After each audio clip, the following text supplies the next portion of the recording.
ગાંધીનગર રાજ્ય ચૂંટણી આયોગ દ્વારા આગામી તારીખ 26/4/2026 રોજ યોજાનારી 15 મહાનગરપાલિકાઓ, 84 નગરપાલિકાઓ, 34 જિલ્લા પંચાયતો અને 260 તાલુકા પંચાયતોની સામાન્ય ચૂંટણી તેમજ નગરપાલિકાઓની પેટા ચૂંટણી માટેનો વિગતવાર કાર્યક્રમ જાહેર કરવામાં આવ્યો છે, જેમાં આવતીકાલે બીજા શનિવારે ઉમેદવારી પત્રો સ્વીકારવાનો છેલ્લો દિવસ હોય તે માટે કચેરીઓ ખુલ્લી રહેશે।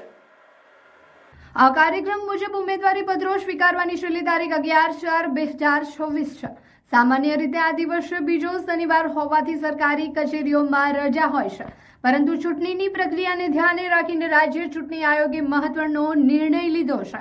ચૂંટણી આયોગની જાહેરાત મુજબ 11મી એપ્રિલે રજાના દિવસે પણ સંબંધિત ચૂંટણી અધિકારીશ્રીઓ અને મદદનીશ ચૂંટણી અધિકારીશ્રીઓની કચેરીઓ નિયમિત રીતે ખુલ્લી રહેશે।